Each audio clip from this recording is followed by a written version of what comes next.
오늘 읽었던 누가복음 21장 10절부터 24절의 말씀을 중심으로 이스라엘 심판의 예언과 성취라고 하는 제목으로 함께 말씀의 은혜를 나누도록 하겠습니다. 지난 시간에 오늘 읽은 본문과 이어지는 본문을 통해서 예루살렘 성전이 무너지고 예루살렘이 멸망당하고 심판당하고 이어서 전 지구적인 온 세상의 종말의 내용까지 예수님께서 말씀하신다라는 이야기를 드렸죠. 그리고 그 말씀을 듣기에 앞서서 먼저 제자들에게, 이 말씀을 듣는 자들에게 너희가 그래도 조심하고 주의해야 될 것이 있다라고 하는 내용을 지난 시간에 우리가 함께 나누었습니다. 그 가운데 미혹을 받지 말라. 거짓된 예수와 선생이 나타날 것인데 그들의 미혹을 받지 말고 그냥 거짓된 가르침을 따르지 말라, 두려워하지 말라 라고 하는 말씀 가운데 이 예언의 말씀, 이 심판과 멸망에 대한 말씀에 대해서 우리가 어떠한 마음으로 받아야 할 것인가에 대한 마음가짐을 새롭게 다져주시는 말씀을 예수님께서 먼저 해주셨어요. 그리고 이어서 이제 오늘 우리가 함께 나누는 말씀 가운데 예루살렘, 이스라엘의 심판과 멸망에 대한 예언이 주어지는 것을 보게 되어집니다. 그리고 다음 시간에는 이제 구체적으로 예수님의 재림과 그리고 마지막 심판에 대한 내용으로 이어서 어떻게 말씀이 전개되어지는가를 보게 될 것이에요. 그런데 사실상 예루살렘의 심판과 멸망에 대한 말씀은 오늘 본문이 시작이고 처음은 아니었어요. 예수님은 이전부터 몇 번이나 예루살렘이, 이스라엘이 하나님의 심판과 멸망 앞에 놓이게 될 것이라고 하는 것을 말씀하셨어요. 어찌 보면은 예수님이 이 땅에 오시는 그 순간, 어찌 보면은 이 세상은, 아니 이스라엘을 향하신 하나님의 심판은 시작이 되었던 것이고 종말의 역사는 시작이 되었던 것이었어요. 그래서 예수님을 준비하고 예배했던 세례 요한도 회개하라, 하나님의 나라가 가까웠다, 회개하라 라고 선포하였고, 예수님께서도 공생애를 통해서 처음 하신 이야기가 회개하라, 하나님의 나라가 가까웠다 라고 말씀하셨어요. 하나님의 나라는 결국 예수님 자신을 의미하는 것이었습니다. 따라서 하나님의 심판과 멸망이 이 나라 가운데, 이 민족 가운데 곧 이루어지게 될 것이니 너희가 어설바피 잘못을 회개하고 돌이켜야 한다. 그 마지막 심판을 준비해야 한다라고 하는 말씀을 예수님은 그 몸소 친히 말씀하시고 증거해 주셨다는 것이에요. 그리고 구체적으로 우리가 그 내용들을 여러 군데서 살펴볼 수가 있는데 오늘 몇 개만 살펴보면은 누가복음 13장 35절에 이런 말씀을 하셨죠. 보라, 너희 집이 황폐하여 버림바 되리라. 내가 너희에게 이르노니 너희가 주의 이름으로 오시는 이를 찬송하기로다 할 때까지는 나를 보지 못하리라 하시니라 라고 하는 말씀을 주셨어요. 어려운 말씀이지만 이미 예언해 주셨어요. 그리고 앞서 우리가 읽었던 말씀 가운데 누가복음 19장에도 이런 말씀을 하시죠. 43절부터 44절에 날이 이를지라 내 원수들이 토둔을 쌓고 너를 둘러 사면으로 가두고 또 너와 및 그 가운데 있는 내 자식들을 땅에 메어치며 돌 하나도 돌 위에 남기지 아니하리니 이는 내가 보살핌 받는 날을 알지 못함을 인함이니라 하시니라 라고 하는 말씀을 통해서 이미 우리가 나누었던 말씀이 있었습니다.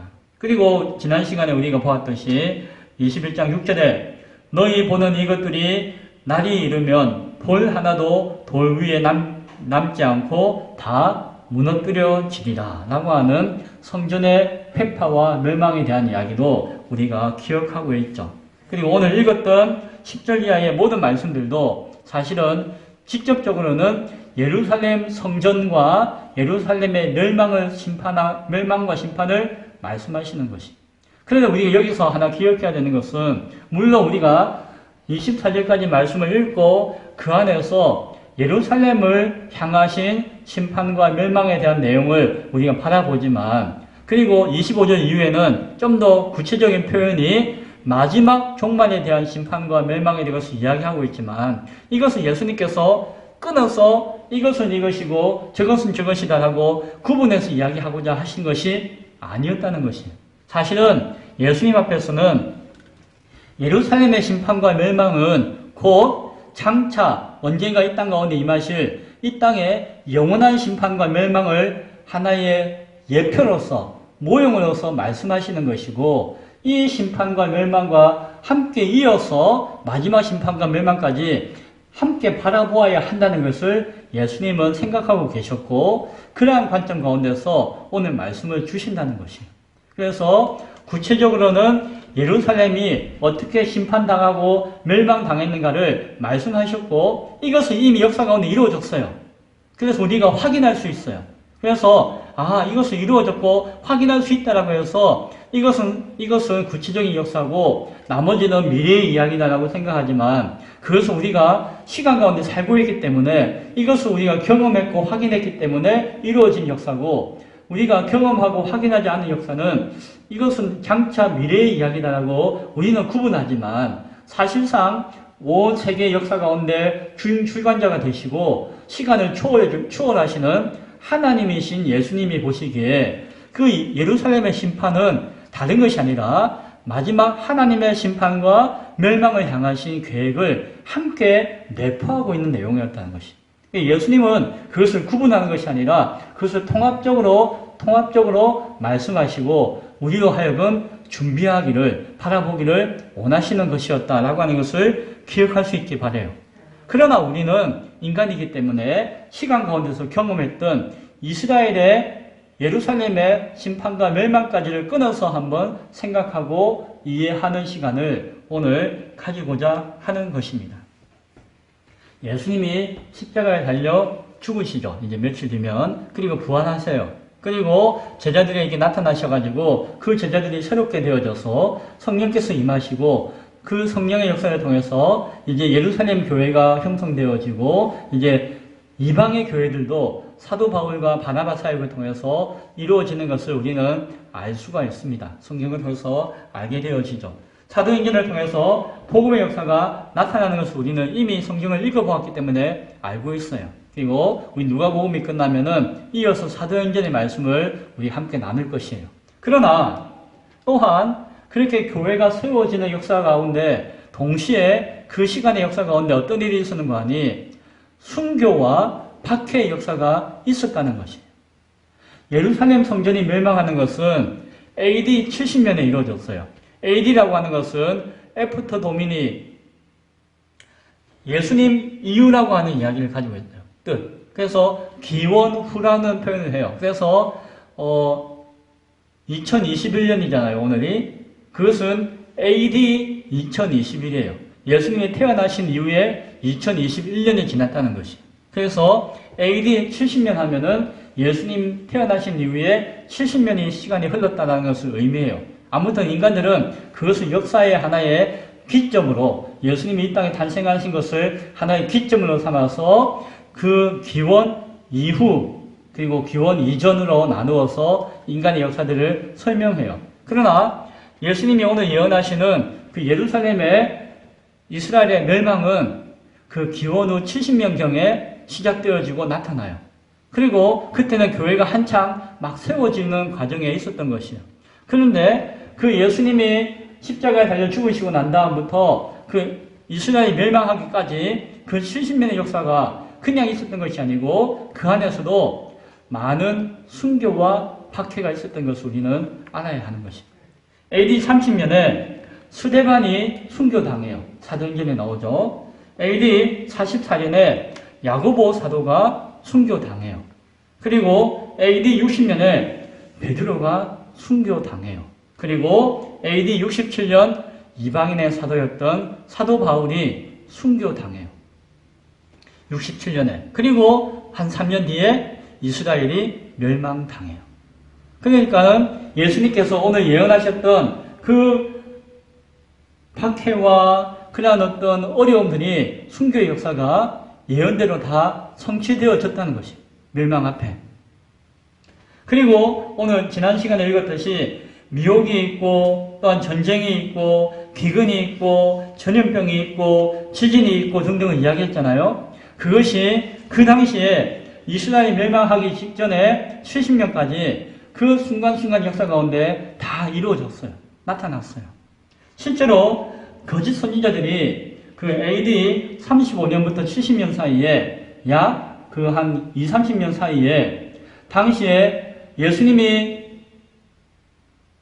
돌아가시고 십자가에 달려 죽으시고 승천하신 이후에 이 땅 가운데 거하지 않는 가운데 내가 예수다.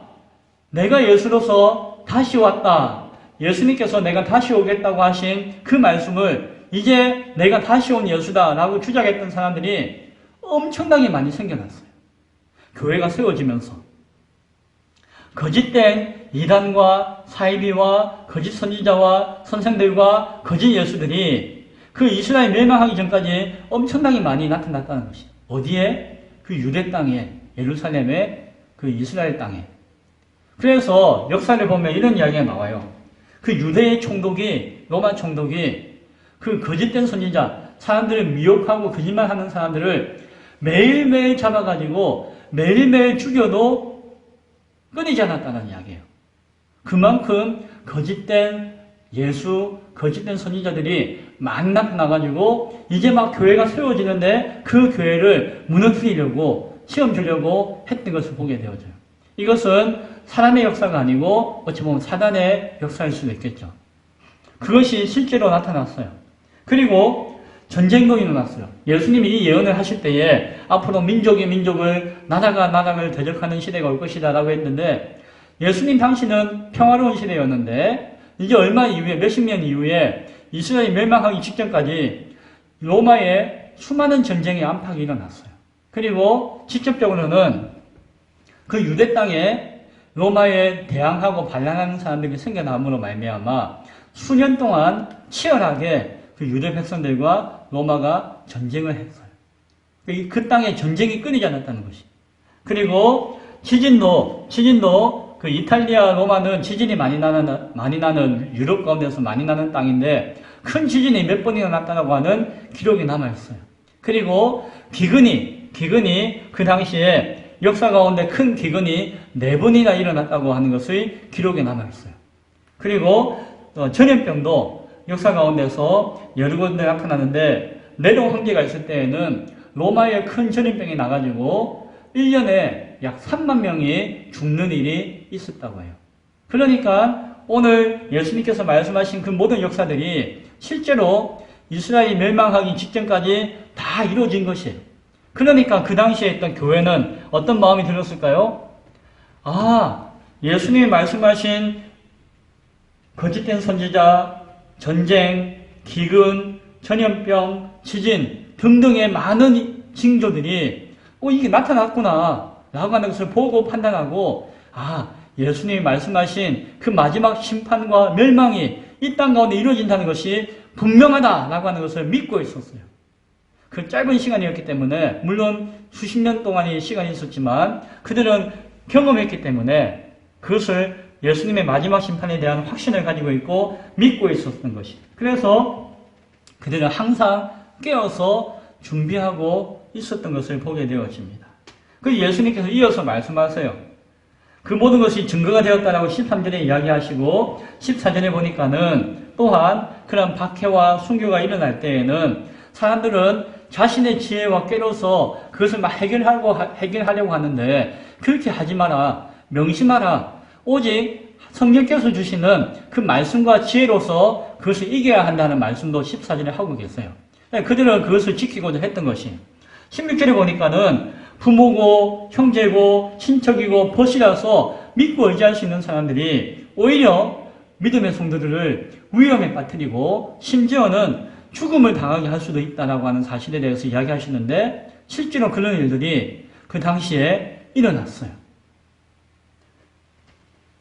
예수를 믿는다라고 하는 사실 하나만으로 예수의 이름으로서 예수 믿는 사람들이 미움을 세상으로부터 당하게 될 것이다라고 말씀하셨는데 그 당시에 실제로 그런 일들이 일어났어요. 그런데 중요한 것은 이것은 그 당시의 이야기만이 아니라 또한 어떤 이야기라고요? 장차 이 땅 가운데 이루어지는 마지막 심판과 멸망의 역사를 앞두고 있는 오늘 우리에게도 주어질 수 있는 사건이고 이야기라고 하는 것을 우리는 기억할 수 있어야 합니다. 예루살렘이 어떻게 멸망했는가에 대한 이야기를 제가 해드릴게요. 자, 이야기 해드릴 테니까 잘 들어보세요. 자, 이렇게 예루살렘 멸망이 역사 가운데 어떻게 이루어졌는가? 역사가 흘렀으니까, 기록이 남아있으니까 알 수 있잖아요. 이것은 사실이에요. 역사 가운데. 약 66년에 이스라엘에 열심당원이라고 있었어요. 약간은 저항하고 있는 열심당원이라고 있었는데, 그 사람들이 힘을 모아가지고 로마에 싸움을 걸기 시작했어요. 그래서 예루살렘에 그것을 지키는 사람들이 있죠. 로마 병사들. 큰 군대가 있진 않았지만 그 예루살렘을 다스리는 로마 군병들이 있었는데 그들을 기습적으로 공격을 해요. 열심당원들이. 그래서 그 사람들을 전멸시켜버려요. 그리고 예루살렘 성을 자기들이 차지해버려요. 로마가 방심하고 있을 때에 기습적으로 공격해가지고 로마 병사들을 다 물리치고 예루살렘을 차지하고, 이어서 그 소식이 막 전해지니까 여기저기서 막 반란과 민중의 어떤 봉기가 일어나가지고 그 예루살렘 이스라엘 땅 모든 전체가 거의 다 독립적으로 회복되는 역사가 나타나요. 일시적이었지만 군사적인 힘을 통해서 그것들을 싸워서 로마 병사들을 막 물리치는 것이. 그 방심하고 있던 로마가 가만히 있나요? 그래서 정부에서 로마에서 대규모 군대를 파견하기 시작하는 것이 이제야. 그러니까 소수의 병력은 자기들이 물리치고 싸울 수 있었는데 대규모 병력이 파송되니까 이제는 싸움이 엄청나게 커졌죠. 이제 나라와 민족이 싸우는 큰 전쟁이 일어나게 된 것이었어요. 그런데 그때에 그 유대인들 중심으로 기독교인이 생겼잖아요. 교회가 생겼으니까 그때 교회가 결단해야 되는 시기가 되었어요. 무엇인가 하니 교회 성도들, 당신들은 이 전쟁과 싸움에 참여할 것인가? 로마에 대항해서 싸우는 이 전쟁에 참여할 것인가? 아니면은 참여하지 않을 것인가를 결정해야 됐어요. 같은 민족이기 때문에 전쟁에 참여하는 것이 맞는 것 같지만은 또한 이들은 예수님의 가르침을 받고 있는 그리스도인이었잖아요. 그렇다 보니까 유대인의 신분을 가지고 있다 하더라도 그리스도인으로서 성령 안에서 새롭게 된 사람들이라서 자신들은 폭력으로, 전쟁으로 문제를 해결하고자 하는 것에 대해서 찬성할 수 없다라고 하는 결론을 내린 것이에요. 그러다 보니까 어떻게 됐겠습니까? 다른 유대인들이 이 그리스도인들이 어떻게 했을까요?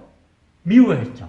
이 매국노, 이 정말 이기적인 사람들, 어떻게 우리는 생명을 걸고 로마와 싸워야 되는데 당신들은 전쟁하지 않겠다고, 싸우지 않겠다고, 폭력을 쓰지 않겠다고, 에이 나쁜 사람들 하면서 그리스도인들을 아주 혐오하고 핍박하고 미워하는 사회적인 분위기가 그 당시에 생겨난 것을 우리는 알게 되어져요. 예수님의 말씀이 그대로 이루어졌죠. 그러나 이제 로마의 군대가 이제 막 와가지고 전쟁이 막 일어날 때에 전쟁의 결과가 어떻게 되었을까요? 자신의 힘이 없잖아요. 결국에는 이 유대 민족이 멸망을 당하게 될 수밖에 없는 것이었어요. 그래서 예루살렘 성을 지키고 있던 그 유대인들에게 로마가 침략해서 공격하고 예루살렘 성이 무너졌을 때에 그 예루살렘에 살고 있던 백성들이 인구 얼마 안 됐잖아요. 옛날이니까. 그 당시에 정확한 인구가 몇 명인지 잘 몰라도 죽음을 당한 사람이 100만 명이었대요. 100만 명. 100만 명이면은 광역시 규모의 숫자잖아요.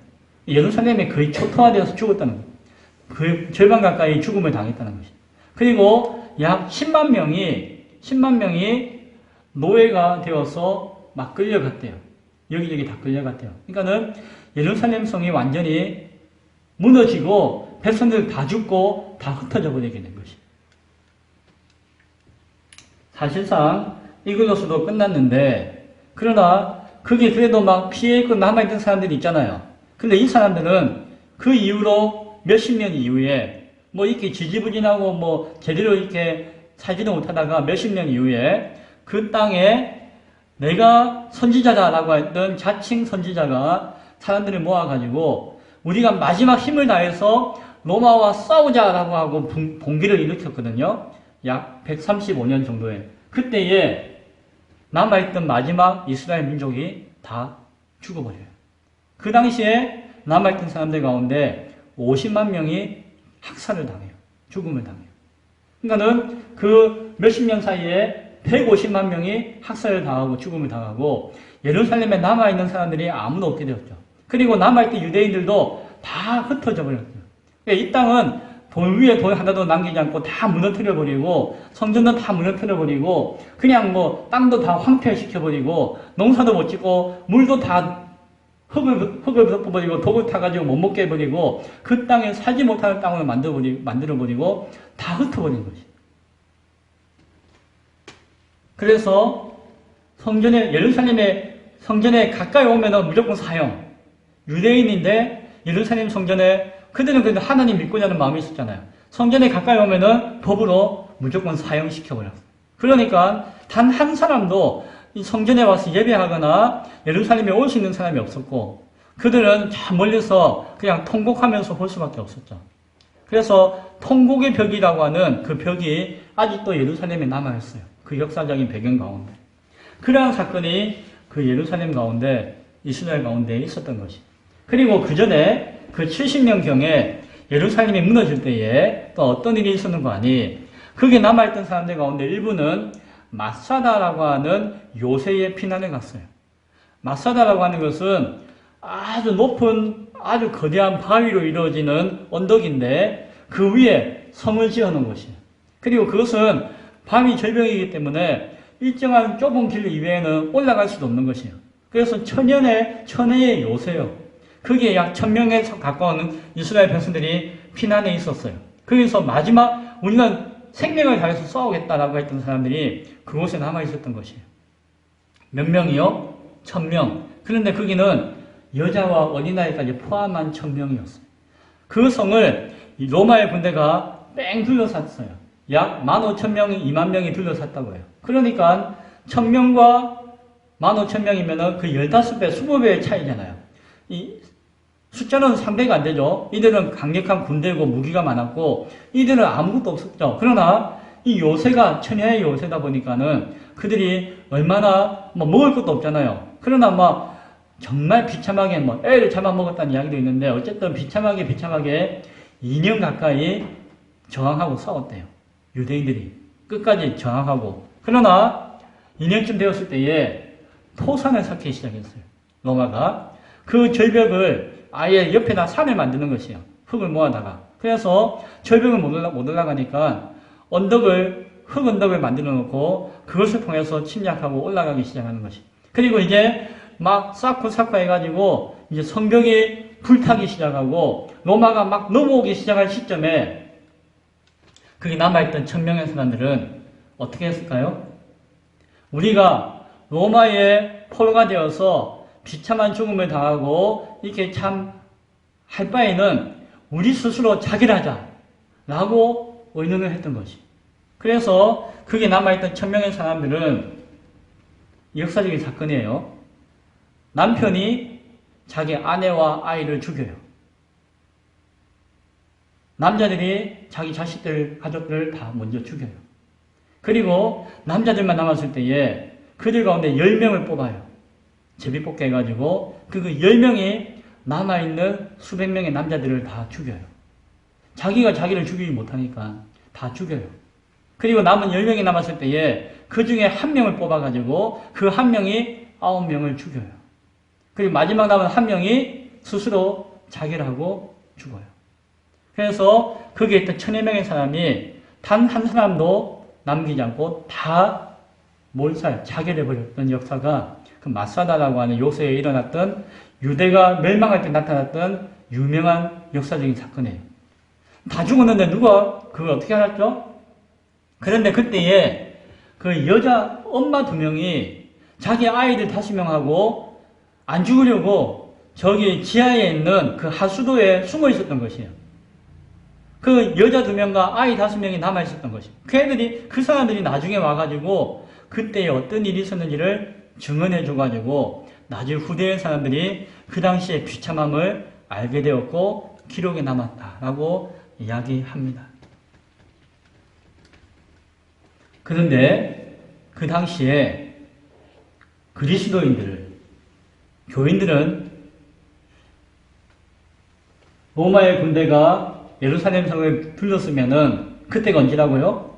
이 땅이 심판과 멸망이 시작되는 때다라고 하는 것을 예수님 말씀하셨잖아요. 그들은 그 말씀을 늘 기억하고 있었던 것이에요. 아, 전쟁, 기근, 진원병, 전염병 다 일어났거든요. 그때마다 예수님이 하셨던 이 말씀을 생각하고 기억하고 다짐하고 있었던 것이에요. 그래서 예루살렘 성이 포위될 즈음에 그 예루살렘 성에 있던 그리스도인들은 모두가 다 피신을 했어요. 그래서 그 예루살렘 성에 있던 그리스도인 가운데 한 사람도 죽지 않았대요. 다 피신을 해서 살아났대요. 오늘 성경에 보니까 너희 머리털 하나도 상하지 아니할 것이고 너희의 인내로 너희 영혼을 얻으리라 라고 했던 것이 일부 그 성 안에 있던 사람들 가운데는 이루어졌던 것이에요. 실제로 준비하고 깨어있고 그 말씀을 늘 기억했던 사람들은 죽지 않고 살아났던 역사가 실제로 그 당시에 있었다라고 이야기합니다. 그러나 이때를 기점으로 해가지고 이스라엘은 멸망을 당해버렸어요. 이 민족, 나라가 멸망을 당한 거예요. 성전이 무너지는 것을 그치는 것이 아니라 그 도시가 무너지는 것을 그치는 것이 아니라 이제 성전도 무너지고 도시도 무너지고 수도도 무너졌으니까 그 온 유대 땅이 다 멸망 가운데 처해지게 된 것이. 그러니까 그리스도인이라고 해가지고 그 땅에 살 수가 있나요? 살 수가 없죠. 생명은 유지할지 몰라도 그 땅 가운데 살 수가 없는 것이에요. 다 흩어지게 되었죠. 사실 유대의 심판은 2가지 의미가 있습니다. 하나는 무엇인가 하니 그들의 죄가 가득해서 하나님께서 그들을 징벌하시는 징벌의 날로서의 심판의 의미가 있었던 것이에요. 멸망이에요. 그러나 또 하나는 그것으로 말미암아 그들을 흩어지게 하신 거지. 흩어지게 하신 것이. 그리고 그들로 하여금 이방인을 향해서 교회를 세우고 복음을 전하게끔 하게 하신 이유가 있었던 것이. 우리가 그 안디옥 사건 공부했죠. 배웠죠. 그리고 그 전으로 있었던 그 예루살렘 교회에 있던 유대주의자들, 그리스도인이지만 유대인이었던 사람들의 그 한계에 대해서 우리가 나눈 적이 있었잖아요. 유대인 그리스도인들은 비록 그리스도인이 되었지만 한계에 놓여 있었어요. 그래서 그들은 이방인들을 향해서 복음을 전하고 그들을 위해서 내가 나아가야 한다고 하는 생각을 전혀 하지 않았어요. 사도 바울과 바나바와 몇몇 선교사들이 그 사명을 감당했지 원래 교회 전체는 그런 거에 대한 인식도 없고 그런 사명도 없었고 땅끝까지 복음을 전하라고 예수님 말씀하셨지만 그들은 그렇다라고 내가 해야 할 일이라는 생각을 하지 않았어요. 유대인들은 우리는 하나님의 택한 백성이며 저 이방인들은 하나님과 상관없는 백성들이며 하나님은 우리를 사랑하신다라고 하는 극단적인 그런 배타적인 생각들 가운데 국수주의, 자기 민족 중심적인 사고 가운데 있었고 그리스도인이라 할지라도 그러한 생각과 사고에서 벗어나지 못했다는 것을 우리는 알게 되어지죠. 그러나 하나님께서는 예루살렘과 이스라엘을 심판하시고 멸망하게 함을 통해서 심판하게 함을 통해서 징벌도 주셨지만 교회를 전 세계로 흩어버렸어요. 그리고 그들이 원하지 않았던 이방인을 향해서 나아가게 하시고 이방인을 향해서 복음을 전하고 선교를 하게 하시고 결국 사도 바울의 복음의 역사와 함께 모든 유대인들이 교회가 흩어짐으로 말미암아 땅끝까지 복음이 전해지는 오늘날과 같은 교회의 역사가 이루어지게 되었던 것입니다. 당시에 유대인들 사회 가운데 그들만 그들을 있었다면 아마 예루살렘 중심과 그 아시아 중심으로서만 교회가 있었을 것입니다. 그러나 하나님의 뜻을 이루시기 위해서 하나님은 심판이라고 하는 일을 이루셨던 것을 우리는 보게 되어집니다. 그때 흩어졌던 사람들이 언제까지 흩어져 있었을까요? 2000년 동안. 그래서 그 1948년도 이스라엘이 새롭게 건국되어졌잖아요. 러시아와 전 세계에 흩어져 있던 그 유대인들이 그들은 성경을 알고 있으니까 우리는 다시 나라를 세워야 될 것인데 라고 하는 생각을 가지고 있다가 그들이 다시 모여서 옛날 자신의 2000년 전에 살던 조상의 땅에 가가지고 그 땅을 빌어가지고 거기서 나라를 세운 것이 지금의 이스라엘이에요. 그래서 어찌 보면 이스라엘 역사를 보면은 앞으로 이 땅 가운데 하나님의 마지막 심판과 종말의 역사가 어떻게 나타날지를 예언하고 바라보는데 하나의 중요한 하나의 키워드가 될 것이에요. 그것은 이제 우리가 차차 나중에 이야기하게 될 것입니다. 이런 마지막 이스라엘 심판과 멸망에 대한 이야기를 말씀드렸어요. 이제 말씀을 정리하고자 합니다. 예루살렘의 심판과 멸망에 대한 예수님의 말씀을 우리가 오늘 들었습니다. 그리고 그것은 실제로 역사 가운데 이루어졌어요. 우리가 경험했고 알 수 있는 것이었어요. 그러나 이스라엘의 심판과 멸망은 단순히 그 나라와 민족의 심판과 멸망을 그치는 것이 아니라 하나님의 그 심판과 이 땅을 향하신 마지막 계획까지에 대한 하나의 시작이고 하나의 부분이라는 것을 우리가 바라볼 수 있어야 한다는 것입니다. 그 예언과 그 역사가 말씀이 이루어졌다고 하는 것은 그와 함께 주어지는 마지막 예수님의 재림하심과 마지막 예수님의 심판하심과 온 세상을 향한 심판하심과 마지막 종말의 역사가 또한 반드시 이루어진다는 것을 증명하고 있는 것입니다. 또한 마지막 이 땅 가운데 심판이 주어진다 할지라도 그것은 그들을 징계하고 징벌하고 멸망시키기 위한 것이 아니에요. 거기에는 그러한 어떤 하나님의 심판의 역사도 있지만 거기에는 어떤 역사도 있다고요? 새로운 하나님의 나라를 이루기 위한, 완성을 위한 새로운 성숙과 변화를 위한 하나의 계획이 시작되어있는 심판이 어떤 마지막 그때의 심판인 것을 우리는 바라보아야 할 것이에요. 예루살렘의 심판을 통해서 교회가 유대교와 기독교가 막 섞여가지고 애매했는데 이제 유대교와 기독교가 쫙 나눠지게 되었고 순수한 복음을 가지고 전하는 교회가 세워졌듯이 마지막 이 땅 가운데 주어지는 심판을 통해서 이제 완전히 하나님의 나라의 백성과 애매한 가라지들이 구분되어지는 시대가 올 것이고 마지막 하나님 나라가 열려지는 시대가 오게 된다는 것을 우리가 바라볼 수 있어야 할 것입니다. 그래서 심판은 징벌과 징계이기도 하지만 또한 회개의 기회일 수도 있고 동시에 하나님의 역사의 시작이라고 하는 것을 우리는 바라볼 수 있어야 할 것입니다. 그리고 오늘 예수님의 예언의 말씀은 바로 그것을 우리에게 주시고자 하는 말씀인 것을 우리가 바라보아야 할 것입니다. 오늘 우리의 시간을 통해서 이 시대를 바라보아요. 오늘 이 시간을 통해서 우리는 하나님의 역사와 또한 마지막 닫혀져가는 심판의 종말의 문을 향한 주님의 발걸음과 생각들을 우리는 바라볼 수 있어야 할 것입니다. 성경이 그것을 우리에게 말씀해 주고 있기 때문입니다. 따라서 오늘 우리의 시간을 통해서 역사를 통해서 이루어지는 그 모든 것들을 바라보는 가운데 하나님의 말씀이 어떻게 성취되었고 성취되어질 것인가에 대한 바라보는 눈을 열 수가 있어야 돼요. 지금까지 성취되었기에 앞으로도 분명히 성취될 것이다라고 하는 믿음의 눈을 활짝 열고 바라볼 수 있어야 될 것이에요. 그리고 그런 시선을 통하여서 우리는 무엇을 준비할 수 있어야 된다고요? 내일을 준비할 수 있는 오늘의 삶이 되어야 한다는 것이에요. 오늘만 살고 그치는 것이 아니라 내일이 없는 것이 아니라 내일의 마지막 하나님의 심판이 있다 할지라도 그 심판을 통하신 하나님의 계획을 바라보며 하나님의 역사를 바라보며 우리는 그날을 준비하는 가운데 오늘을 사는 삶이 우리 가운데 있어야 할 줄로 믿습니다.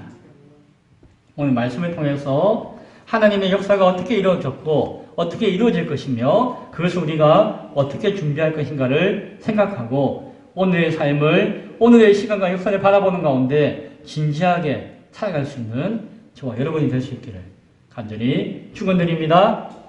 기도하겠습니다.